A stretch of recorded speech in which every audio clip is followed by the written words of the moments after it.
Welcome to WWO Heroic Tales, where true stories of courage, sacrifice, and extraordinary heroism come alive from the darkest days of World War II. Join us as we uncover the untold moments that shaped history. December 1944. The Western Front lies deceptively quiet under a thick blanket of snow. The Allied High Command, confident after the successes since D-Day, believes the German war machine is on its last legs. But in the dense, frozen woods of the Ardennes forest, a storm is gathering. This is the prelude to Hitler's final, desperate gamble, an operation codenamed Wacht am Rhein, or Watch on the Rhine. The plan is audacious.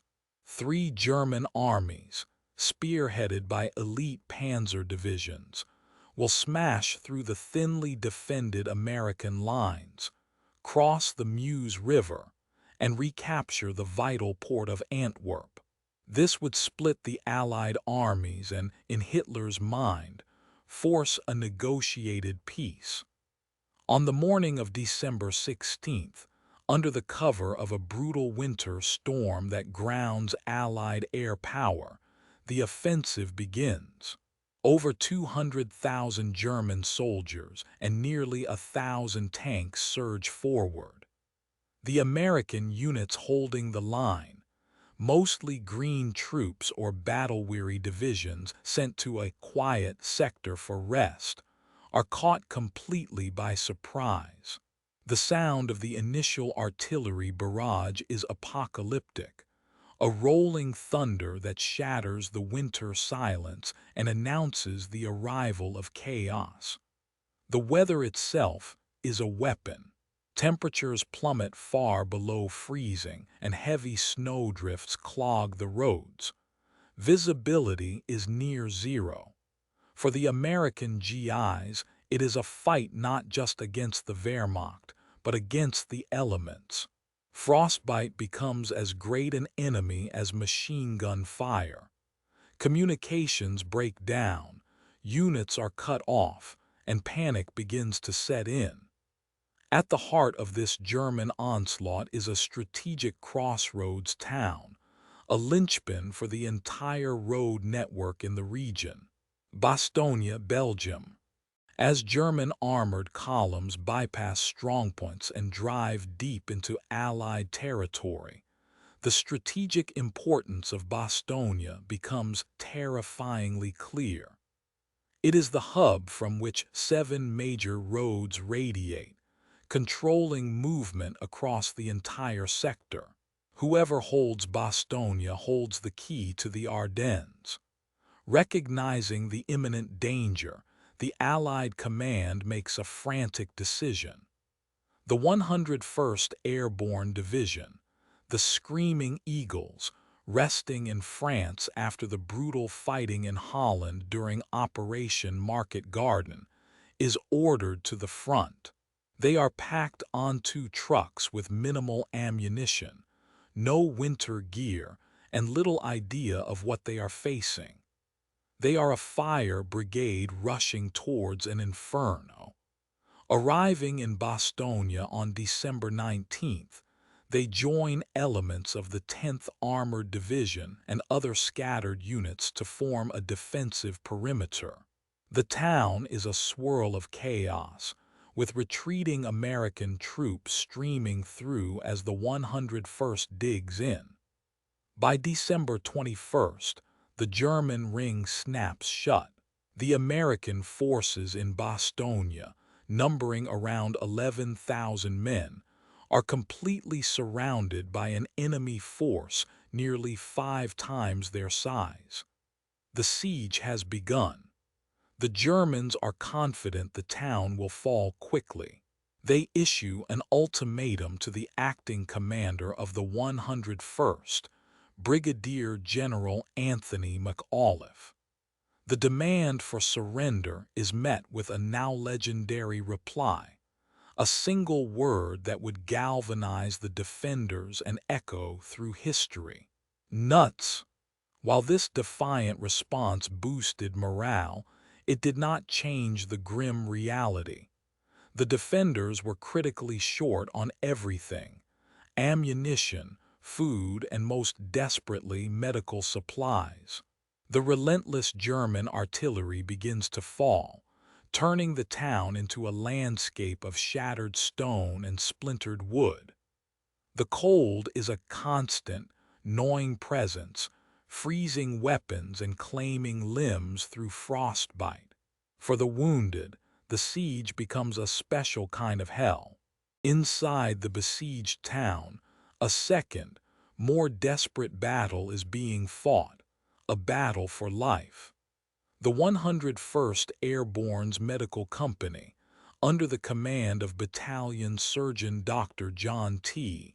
Jack Pryor, had established a makeshift aid station in the Sarma barracks. But as the shells rain down, the number of casualties quickly becomes a torrent. Wounded men are everywhere, laid out on floors, in hallways, their blood staining the cold stone. The medics are overwhelmed. They lack plasma, bandages, sulfa drugs, and morphine. The cries of the wounded are a constant, haunting soundtrack to the siege. Dr. Pryor, a capable and determined surgeon, works with a grim intensity, but he is fighting a losing war against infection, shock, and death. He simply does not have the supplies or the personnel to cope with the deluge of mangled bodies. Into this nightmare step two civilian volunteers, local Belgian women who will become known as the Angels of Bastogne. One is Lamar, a dedicated nurse. The other is Augusta Chiwy, a Congolese-Belgian nurse who happened to be visiting her father in Bastogne when the siege began. Hearing of the desperate need at the aid station, she volunteers without hesitation. She and Lamar work tirelessly alongside the American medics, cleaning wounds, changing dressings, and offering comfort to the dying. They bring a touch of humanity to a place that has been stripped of it. Chiwy, in particular, becomes a legend, her small figure moving fearlessly among the wounded even as shells explode outside. She later recalled that the soldiers were her patients, and their uniform color did not matter. But even their heroic efforts cannot stem the tide. The medical situation grows more critical with each passing hour. Every new artillery barrage brings a fresh wave of agony and despair into the overflowing aid station. The night before Christmas, 1944, a fragile hope flickers in Bastogne. The weather shows signs of clearing, promising the possibility of an aerial resupply. For the exhausted defenders and the suffering wounded, it is a sliver of light in the oppressive darkness. But the Germans have other plans. That night, the Luftwaffe launches a concentrated bombing raid on the town. The bombers drone overhead, their engines a harbinger of destruction. The defenders can only huddle in their foxholes and cellars as the bombs begin to fall. One of the primary targets is the building housing Dr. Pryor's aid station. A direct hit turns the sanctuary into a tomb. The explosion rips through the structure, collapsing walls and igniting a massive fire. The blast kills dozens of wounded soldiers outright. Among the dead is the heroic Belgian nurse, Lamar. She is killed instantly while trying to comfort a wounded soldier. The aid station is completely destroyed. Precious, irreplaceable medical supplies are incinerated. The few surgeons and medics who survive the blast are now left with nothing but their bare hands. Dr. Pryor and Augusta Chiwy are miraculously unharmed, but are devastated by the loss. Chiwy, covered in dust and debris, immediately begins pulling survivors from the rubble, her professional calm a stark contrast to the surrounding horror. The Christmas Eve bombing is a catastrophic blow. It pushes the medical crisis from critical to impossible. The few remaining medical personnel are forced to relocate to a new, even more primitive facility in a cellar, but they have almost no equipment left. The wounded continue to pour in, their numbers swelling. Dr. Pryor knows he cannot handle the situation alone. He needs a fully equipped surgical team, and he needs one now. The message sent out from the besieged town is one of absolute desperation. Without immediate medical reinforcement, hundreds of American soldiers will die, not from their initial wounds, but from infection and shock in the frozen cellars of Bastogne. The desperate pleas from Bastogne do not fall on deaf ears. Outside the encirclement, the staff of the U.S. 8th Army Corps headquarters understands the gravity of the medical catastrophe. The story of the bombed aid station and the mounting casualties is a crisis that demands an extraordinary solution. The call goes out for a volunteer surgical team, a group willing to fly into the heart of the siege. It is, by any measure, a potential suicide mission. The skies over Bastogne are still contested, and the only way in is via a flimsy, unpowered glider that would be a sitting duck for German anti-aircraft gunners. In a hospital unit miles from the front, a 34-year-old surgeon from Massachusetts named Dr. Lamar Soutter hears the call. Soutter is the chief of surgery for the 42nd Field Hospital, a brilliant physician trained at Harvard.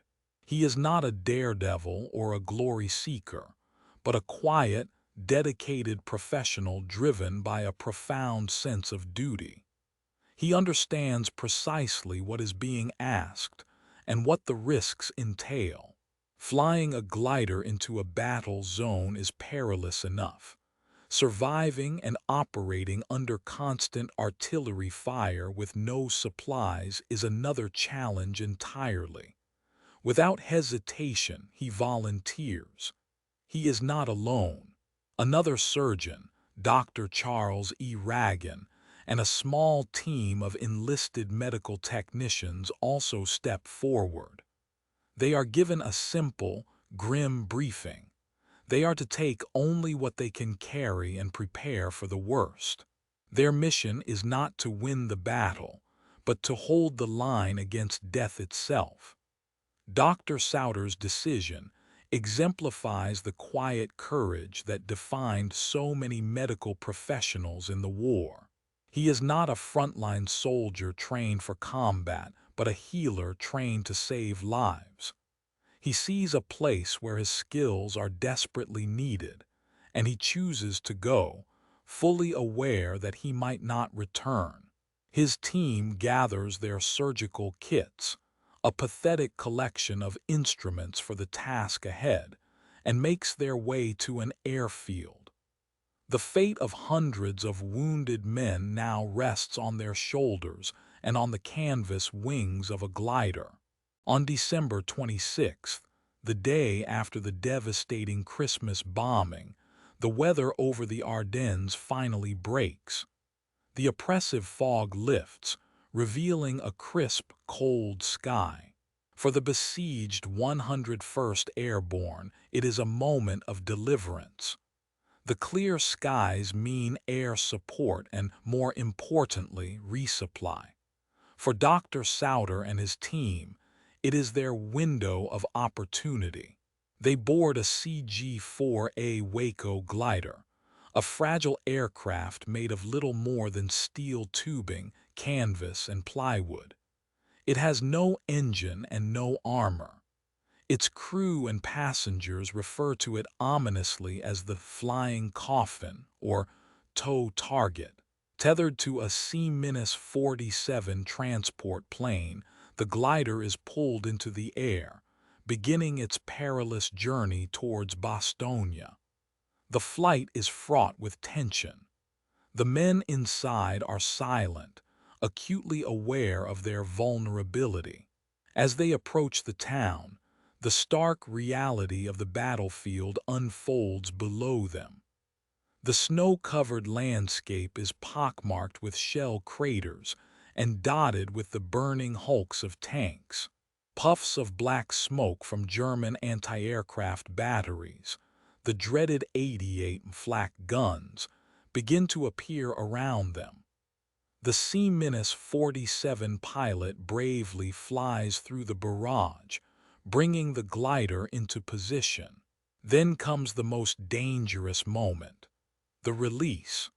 The tow rope is cut, and the glider is suddenly on its own, floating in an eerie silence broken only by the whistling of the wind and the distant crackle of gunfire. The pilot has to find a small, designated landing zone within the American perimeter, a field that is likely targeted by German artillery. The descent is steep and fast. The glider slams into the frozen ground, skidding violently before coming to an abrupt, jarring halt. The men inside are shaken but alive. They have made it. They scramble out of the flimsy aircraft, grabbing their medical kits as artillery shells begin to fall nearby, a deadly welcome from the German lines. Dr. Lamar Soutter and his team have arrived in hell. Stepping out of the wrecked glider, Dr. Soutter is met by a scene of utter devastation. Bastogne is a ghost town of ruined buildings and rubble-strewn streets. The air is thick with the smell of cordite and wood smoke, and the ground trembles with the constant impact of German shells. He and his team are quickly escorted to the new makeshift aid station, a cramped and poorly lit cellar. The conditions that greet them are beyond comprehension. This is not a hospital, it is a charnel house. Wounded men lie shoulder to shoulder on the dirt floor, many on stretchers, others on bare blankets.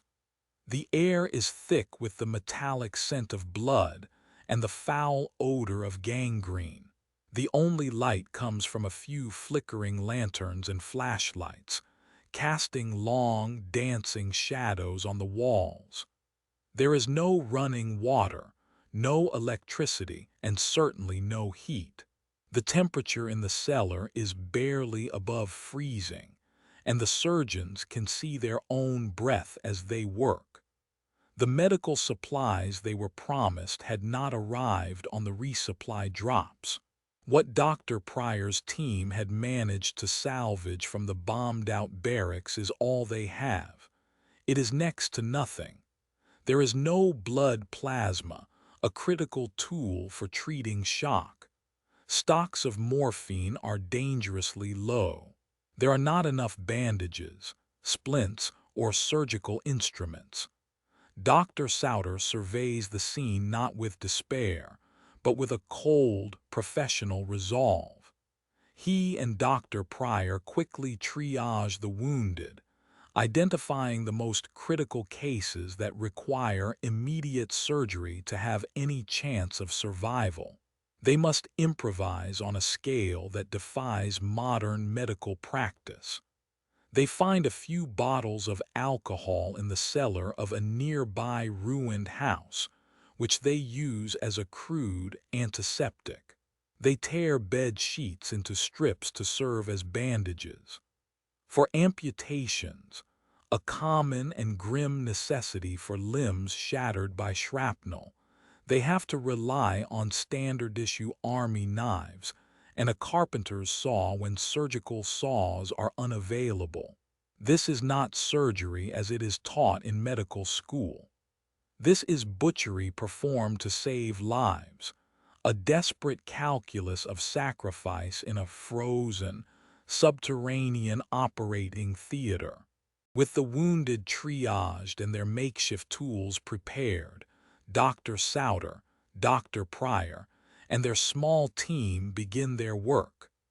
What follows is a medical marathon of almost superhuman endurance. For the next 24 hours, they do not stop. They operate under the dim, flickering light of flashlights held by medics, their hands moving with precision and speed despite the numbing cold. The constant crump of incoming artillery outside serves as a grim metronome for their life-saving work. One by one, the wounded are brought to the operating table. The injuries are horrific.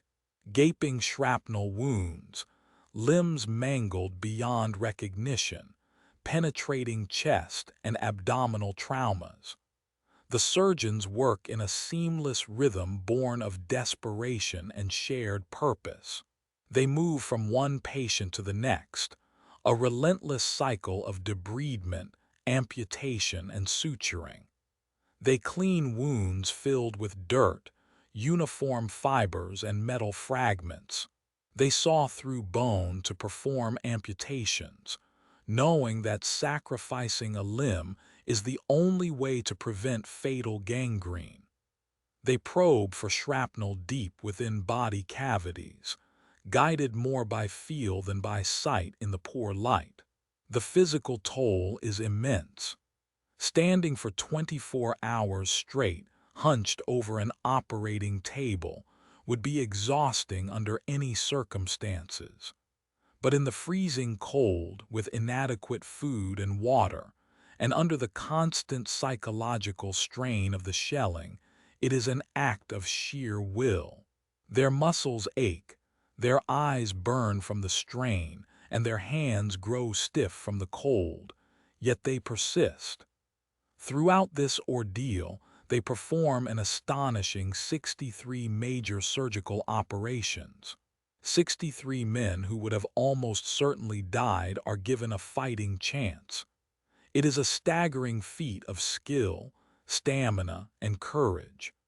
Dr. Soutter's calm demeanor and unwavering focus set the tone. He is the anchor in the storm, his presence reassuring the young medics and the wounded soldiers alike.